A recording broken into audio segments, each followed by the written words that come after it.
So finally, I have a platform to start questioning why we're allowing people to die, period. Now, we understand that, yes, we're in a great reset. There's too many of us. We're utilizing so many resources. And I get that. And what are we questioning right now? We're dealing with many, many people simultaneously, young and old, infant, young, and old, all dealing with the same diseases. Okay, so I get the issue is that the young and middle-aged people are experiencing things that a person who was in their 80s, 90s, and 100s would have experienced. And now this is where it concerns you. Now you have an axe to grind. Now what's going on, dying with disease, is a concern. And what do you want done about it? Well, shit. This has happened for centuries, over and over and over again. This isn't new. But why is it happening why is this happening with this cancer and disease and death happening with such frequency? And now we have different generations experiencing it simultaneously. Now, why is it? Because we're in a great reset. This has happened before. The powers that be, even 10,000 years ago, allowed civilizations to get so huge because of human experimentation, because of advancements, because of so many things. And then they had to wash the petri dish. They had to clean it. So then let's explore why we allow death to happen. Well, we're supposed to die. Okay, well, I hear that. I understand that. That's what's been ingrained in us. It was okay 50 years ago, but now it's not okay to die sooner than you expected. Though some have been trained to expect that it'll happen sooner because their parents have contracted issues sooner. And so they expect that it'll probably happen to them. Or their parents died at 60 or even 70 or 80 or less than that. And so that's kind of the expectation in some of the offspring, though some think that they're invincible until their body starts breaking down sooner than later. So now let's question why we should die at all. And this has been my platform for the last few years. At first in the JJ world, I wasn't even thinking about indefinite life. I was just thinking about fucking relief from my issues, from the pain and the suffering, which is a lot of people's initial expectation when they come into the JJ world. They need some kind of relief. And let me tell you, if you are at that place of where you deserve relief, you'll get a little bit, but it's only short-lived, especially in this dynamic environment. But before, a couple of years ago, before COVID, before CERN and Wi-Fi, or before CERN and all this stuff, I experienced a brief period of equilibrium, and it was great. I'll tell you, I was one of the lucky ones that experienced it. So many others. That's why there was so many accolades for the JJ world. But there was still a segment of the population that abused the cures, that even JJ wouldn't work on them as far as a cure. And so it was more of a catalyst because they had to express the pressure that was building up inside.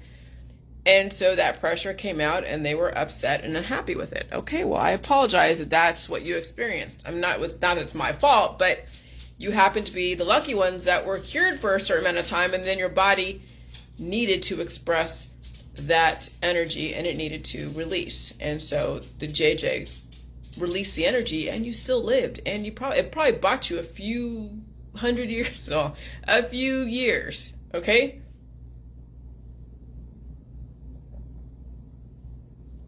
And so now that we have so many different generations experiencing the same thing, and you're seeing in that died suddenly group just how much similarities people are sharing when it comes to contracting disease. Yes, they are blaming the V's, which I'm sure, yes, are catalysts, but there's other factors that people don't take into account. But it just so happens that the V was the last straw that broke the camel's back.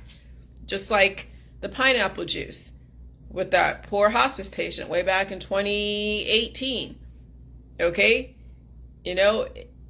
When you have so many years of compound predispositions, plus then on top of that, all the antibiotics in the holistic and the allopathic world, whatever the last therapy you took is going to be the most blamed. And of course, the therapies that are so prevalent that people have been pounding the gavel against, well, they're proliferate, they're heavily advertised, and there's also inserts to warn you what could possibly trigger if you do take it. Okay? And so there you go.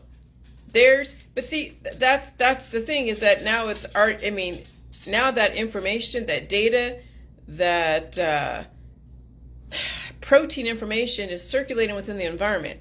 All of you have whatever people are getting. All of you have it. It's just incubating inside. How you're going to release it, well, that's going to be up to you. But as soon as you go outside, as soon as you hang out with a bunch of people, as soon as you go to school, go to your job, go wherever, you are taking in everything that is being administered in the doctor's office. You just happen to get it secondhand, not firsthand. Secondhand, it can be just as bad as firsthand. Just like secondhand smoke can be just as bad as firsthand smoke. So you better have a strong immune system and a strong body to handle secondhand smoke. My dog and I do, because my husband still smokes. I don't force him to go outside. Sometimes I'm like, this is too much. But my dog and I have an excellent filtration system. And so my husband has to do what he has to do because he has addictions. And I'm not going to make him stop his addictions. I married him, and I married everything that he brought to the relationship. And if he chooses to get off his addictions, then I'll support him. If he chooses not to, okay, that's fine. Okay, so you have to have the strongest filtration system, the strongest body, the strongest immune system to handle your environment that is 80% therapized and also taking the cannabis. Right now, I'm feeling the heat right now in my body because I feel the environment. Oh my God, I do.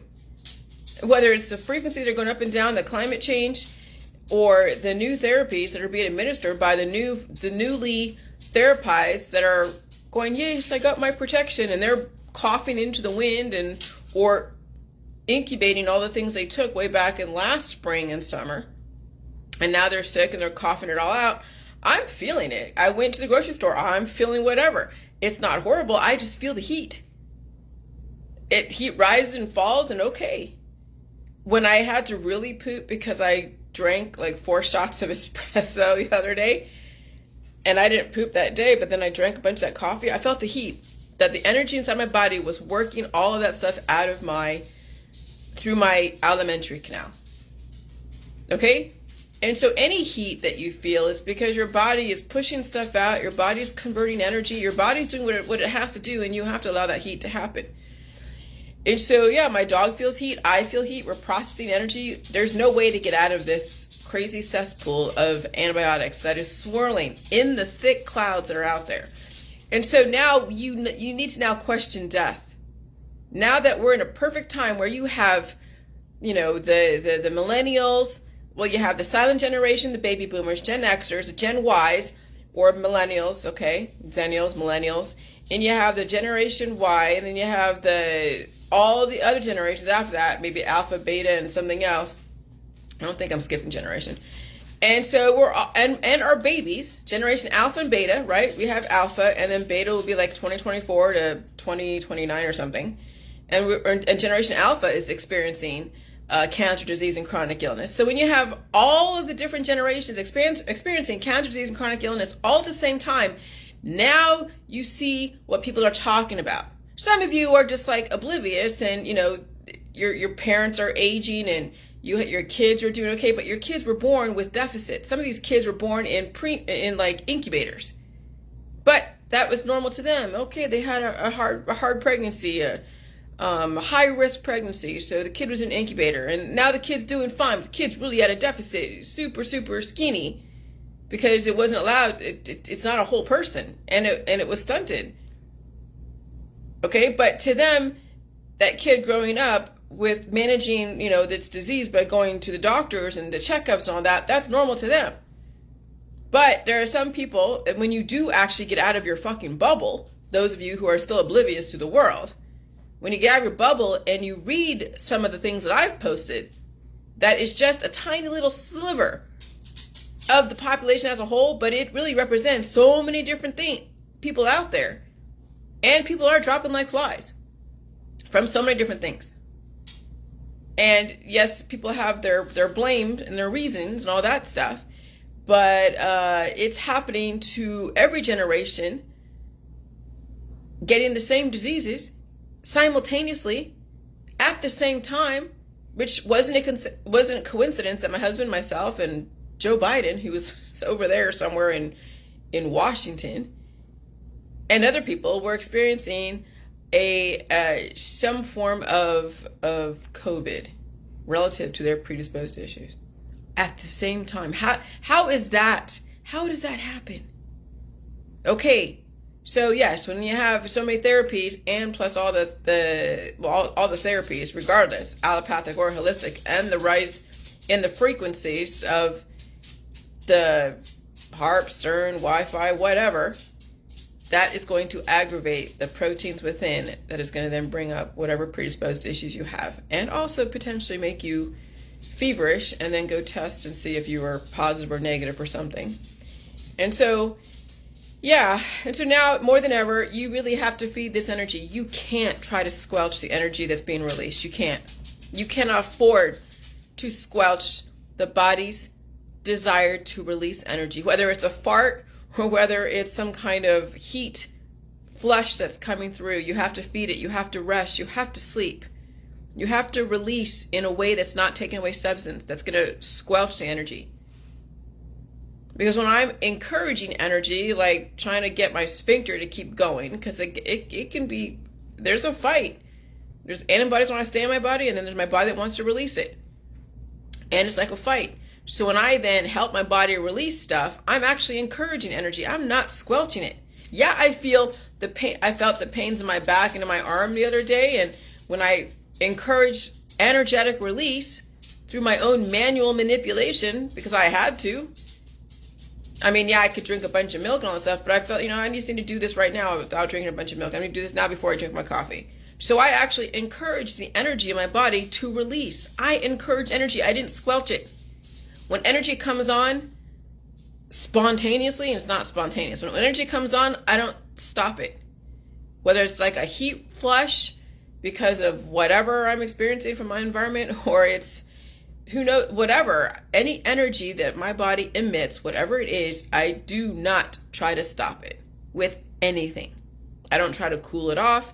Yeah, maybe I'll take off a sweater, because I always wear sweaters. You see me wear sweaters all the time, right? But I don't purposely even take cold showers. I mean, so it's like I will allow the energy to express. But what the issue is out there is that why people die is they don't allow the energy to express. So it self-implodes them. And that energy that gets expressed inside the body that's not allowed to release, it ages the people. And it also develops events like heart attacks and strokes and any other predisposed issue that then comes out in red inflammation. See, red lights mean stop, right? You see red lights means off and stop. That's, people think it's like death when they see red on their body, but that's actually energy release. But it should be stopping you from reacting in a way that's going to stop the energy. That's what red actually means on your body, is that you now need to let it express. It means that you have to let it go, and you have to actually rest and allow your body to express. When you're driving a car and there's a red light, you have to stop and let the other energy go that's being organized to go, because they have a green light. And so when you have a lot of when the energy is green, right? When the green light says, okay, green, and then you got green mucus, that's a lot of energy, a lot of infection coming out of your body. And so you see there's even a psychology behind the colors of your phlegm, the psychology of the colors behind our whole society. It's so organized, our societies, and there's color schemes that have so much meaning behind it that people don't even get it, because they're not in tune. They're living in Disneyland. I swear to God, most of our society lives in Disneyland. Just watch Girl Interrupted.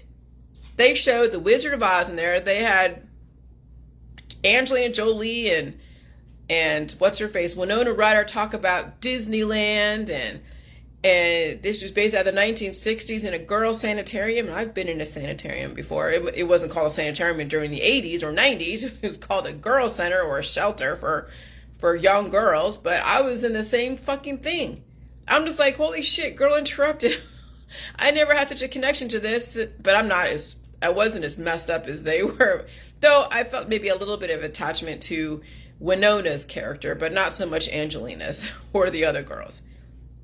Because there's some people that are in sanitariums that are just trying to deal with some shit that they don't know what is going on with them, but everyone around them who's been programmed says, oh, there's something wrong with you, something wrong with you. You should check yourself into a sanitarium.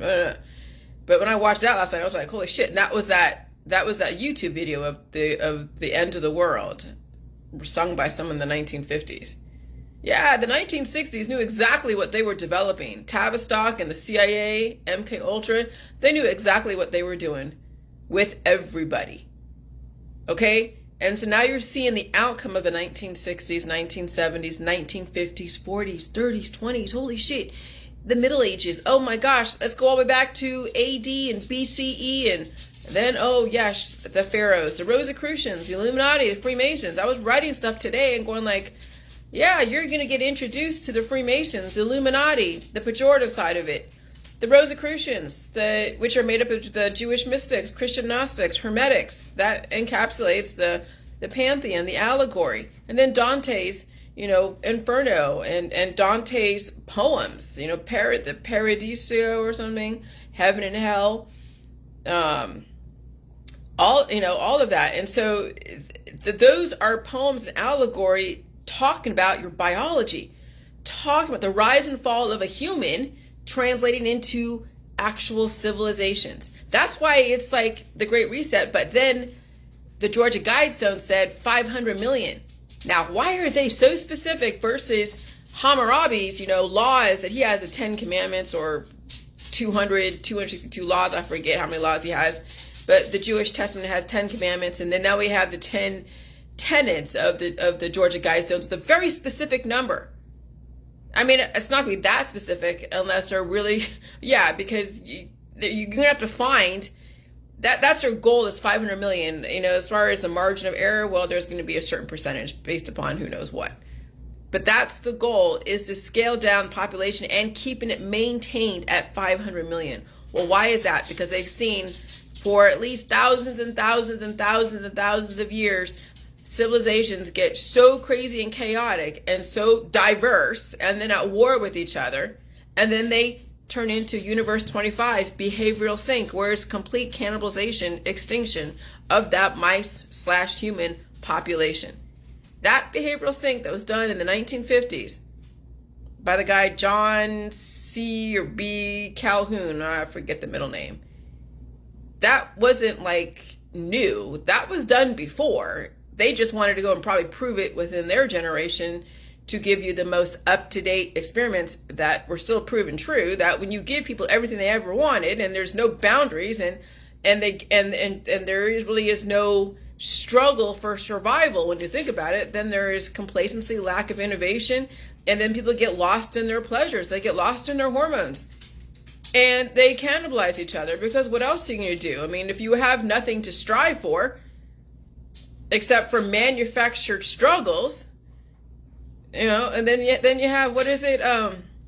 What doesn't kill you makes you stronger. So then you have the competition like football. Then you have all the religions. Then you have all the warring factions. You have the wars. Then it gets out of control.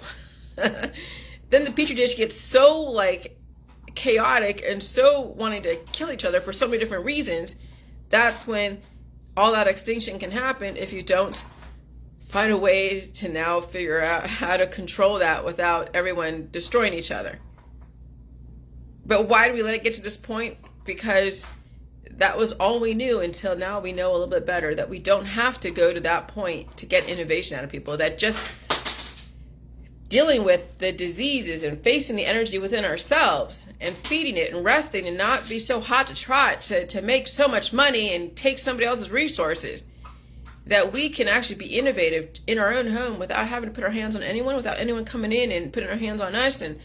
And as long as we have the foundation built, which has taken, I guess, all the way up to this point, where we have Google and Facebook that gives us so much data, before we have the Dewey Decimal System and the library system, and then that transferred into